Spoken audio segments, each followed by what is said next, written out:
நாங்கள் பண்ண ஒரு சின்ன தப்புனால இன்றைக்கி கேஸ் லீக் ஆகி எங்கள் வீடே ஃபயர் ஆகிருக்கும். ஆனால் நல்ல வேளை அந்த மாதிரி எந்த ஒரு சம்பவமும் நடக்கலை. வீட்டில் ஆள் இருக்கும்போது இது போல் நடந்திருந்தால் கூட கண்டுபிடிச்சிருக்கலாம். வீட்டில் ஆள் இல்லாத சமயத்தில் இது போல் நடந்திருக்கு. வீட்டில் ஃபங்க்ஷன்னு சொல்லிட்டு வெளியே போயிட்டாங்க. நானும் ஒர்க்குக்கு போயிட்டேன். ஒர்க்கு முடிச்சுட்டு வீட்டுக்கு உள்ள வரையில் தான் ஒரு மாதிரி ஸ்மெல் வந்துச்சு. அது கேஸ் ஸ்மெல்லுன்னு என்னால் கண்டுபிடிக்க முடியல. சரி கிட்ட போய் பார்ப்போன்னு சொல்லிட்டு சிலிண்டர் கிட்ட போகையில் அங்கே தான் ஸ்மெல் அதிகமாக வந்துச்சு. ஆனால் பார்க்கையில் ஹோஸு எல்லாமே கனெக்டில் தான் இருக்குது. உடஞ்ச மாதிரி எந்த ஒரு சிம்டம்ஸுமே தெரியல.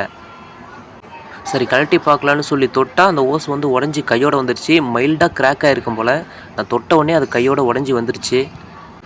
ஒவ்வொரு டைம் அடுப்பு பற்ற வைக்கும் போதும் இந்த ரெகுலேட்டர் வந்து ஆன் பண்ணி ஆஃப் பண்ணுறதுக்கு மலைச்சிக்கிட்டு இந்த வால்வ் வந்து எப்போவுமே எங்கள் வீட்டில் ஆன்லேயே தான் இருக்கும். அடுப்பில் மட்டும்தான் ஆன் பண்ணி பற்ற வச்சுக்குவோம், ஆஃப் பண்ணிவிடுவோம். இந்த வால்வ் எப்போவுமே ஆஃப் பண்ணவே மாட்டோம். எப்போவுமே ஆன் கண்டிஷன்லேயே தான் இருக்கும்.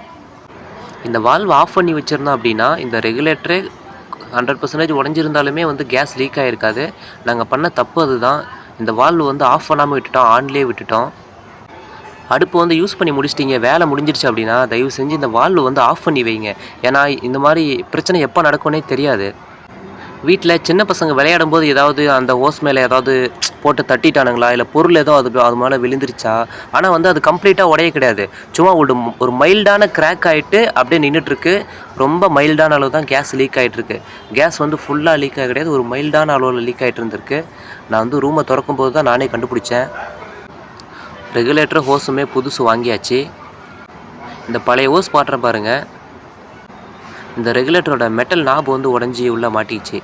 சரி இதை கட் பண்ணி இதே யூஸ் பண்ணலான்னு சொல்லி ட்ரை பண்ணி பார்த்தேன், ஆனால் முடியல. இந்த ஹோஸில் உள்ள வந்து மெட்டல் ஒயர் வரனால ப்ராப்பராக கட் பண்ண முடியல, அன்னிவனாக கட் ஆகுது. அதனால் ஹோஸுமே சேர்த்து புதுசாக மாற்றிட்டேன். மொத்தமாக சேர்த்து ஒரு 500க்குள்ளே தான் வந்துச்சு, 450 சம்திங் அவ்வளோதான் வந்துச்சு. அமௌண்ட்டு போகுதேன்னு சொல்லி பார்க்காதீங்க, தயவு செஞ்சு புதுசு மாற்றிடுங்க. வால்வு வந்து எப்போவுமே க்ளோஸில் வச்சு பழகுங்க தயவு செஞ்சு. நாங்கள் சிலிண்டர் வந்து இது போல் ஓப்பன் ஸ்பேஸில் வச்சுருக்கனால இந்த ஹோஸ் மேலே ஏதாவது சம்திங் பட்டுருந்துச்சி, பொருள் மேலேருந்து விழுந்துருந்துச்சு அப்படின்னா கூட இது கட்டாக இருக்கும். அதனால் இது போல் ஸ்லாபுக்கு உள்ளே வந்து தள்ளி வச்சிட்டிங்க அப்படின்னா நம்ம மேலேருந்து பொருள் விழவும் முடியாது. நம்ம குழந்தைங்களும் அது அவ்வளோ சீக்கிரம் அது மேலே வந்து டச் ஆக முடியாது. இப்போ இது மேலேருந்து எதாவது விழுந்தால் கூட சிலிண்டர் வந்து அஃபெக்ட் ஆகாது. நம்ம இதை உள்ளே தள்ளி வச்சிட்டோம் அப்படின்னா நமக்கு வால்வுமே ஆன் பண்ணி ஆஃப் பண்ணுறதுக்கு கொஞ்சம் ஈஸியாகவே இருக்குது. இந்த மாதிரி ட்ரை பண்ணி பாருங்கள், சேஃபாக இருங்க.